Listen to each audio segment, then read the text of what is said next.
বাগদা গ্রামের মমিনের কাছে জমা রাখতে বলে। 2 দিন পর আমি মমিনের নিকট প্রথম দিনে 15,000 টাকা জমা রাখি।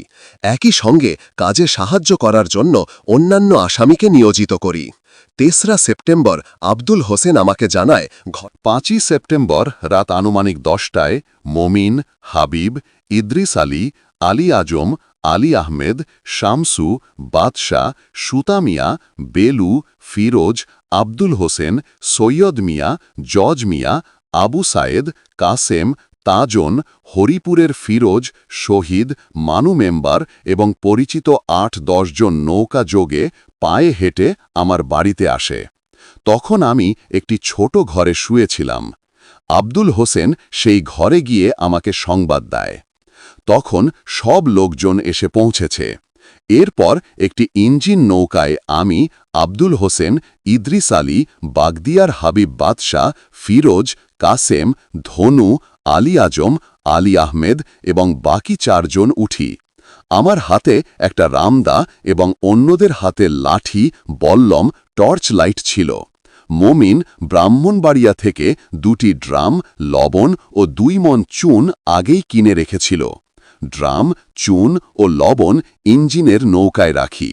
রাত আনুমানিক 12টায় 2টি নৌকা যোগে আমরা শশাঙ্কের বাড়ির দিকে রওনা দিই। নৌকা 2টি শশাঙ্কের বাড়ির পাশে ভিড়ে। নৌকায় 2 জনকে পাহারায় রাখা হয়।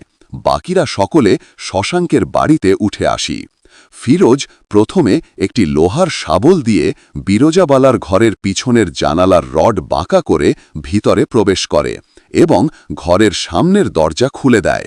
আমরা কয়েকজন ভিতরে প্রবেশ করি, অন্যরা তখন বাইরে পাহারায়। দরজা খোলার পর বিরজাবালা ও তার ছেলে মেয়েদের পশ্চিমের কক্ষে চৌকিতে ও মাটিতে ঘুমন্ত অবস্থায় দেখতে পাই। আমি ও আব্দুল হোসেন বিরজাবালার মুখ চেপে ধরি। বিরজাবালার বড় মেয়ে সামান্য চিৎকার দিয়েছিল।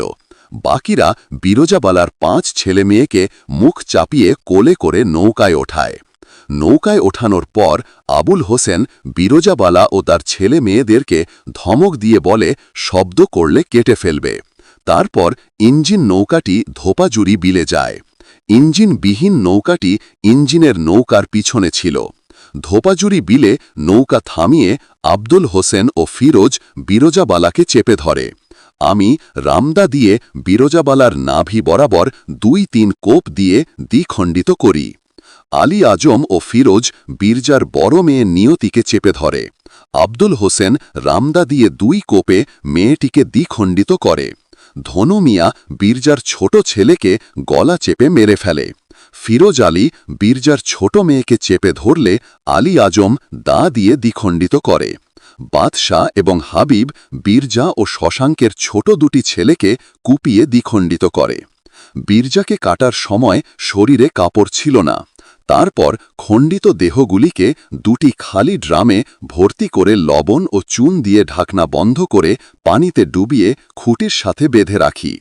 পরে রক্তরঞ্জিত নৌকাটি ধুয়ে ফেলি। আমি ও আব্দুল হোসেন সবাইকে সতর্ক করে দিই, ঘটনা ফাঁস করলে বিরজাবালার মতো পরিণতি হবে। ঘটনার পরদিন ব্রাহ্মণবাড়িয়া এসে আমার চাচাতো ভাই মতিউর রহমানকে 9 শতক জমি রেজিস্ট্রি করে দিই। জবানবন্দিতে তাজুল বীরজার স্বামী অর্থাৎ শশাঙ্ককে হত্যার বিবরণও দিয়েছিল। শশাঙ্ককে তাজুল হত্যা করেছিল আরও 2 বছর আগে। জবানবন্দিতে তাজুল সেই হত্যা সম্পর্কে বলেছিল, 2 বছর পূর্বে এক শুক্রবার সকাল 5:30টায় আমি ও আমার জামাতা ইনু মিয়া শশাঙ্কের বাড়িতে যাই। শশাঙ্ককে জানাই তার মেয়ের জামাই মনা দেবনাথ ভারত সীমান্তে তার জন্য অপেক্ষা করছে। শশাঙ্ক তার কথা অনুযায়ী জামা পরে আমাদের সাথে বের হয়। আমি এবং ইনু শশাঙ্ককে নিয়ে মাধবপুরের নিজনগর গ্রামে আজিদের বাড়িতে গিয়ে উঠি।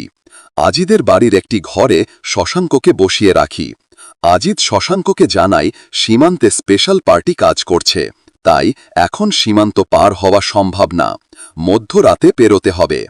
আনুমানিক রাত 12টায় ওই ঘরে আমি, ইনু, আজিদ এবং অপর 2 জন লোক শশাঙ্কের গলায় গামছার ফাঁস দিয়ে হত্যা করি।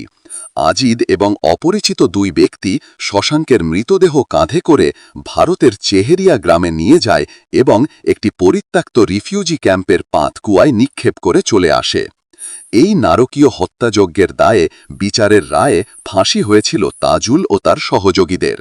খুনি কসাই তাজুলের প্রতি মানুষের ঘৃণা ক্ষোভ এতটাই ছিল যে তার ফাঁসি কার্যকরের পর ঘরে ঘরে মিষ্টি বিতরণ করা হয়েছিল। তাজুলের লাশ কারাগার থেকে বের করার সময় ক্ষুব্ধ মানুষ থুতু ছিটিয়েছিল, ছুঁড়ে মেরেছিল জুতা। প্রায় ৩৮ বছর আগেকার এ ঘটনাটি এখনও মানুষের মনে গভীর দাগ কেটে আছে। ৬ খুনের ঘটনা মনে করলেই এখনও আঁতকে ওঠেন সেখানকার মানুষ। ঘটনাটি তখন এতটাই আলোচিত হয়েছিল যে এ নিয়ে পরবর্তীতে একটি চলচ্চিত্র নির্মাণ করা হয়। চলচ্চিত্রের নাম ছিল কাঁদে নিদারাবাদ।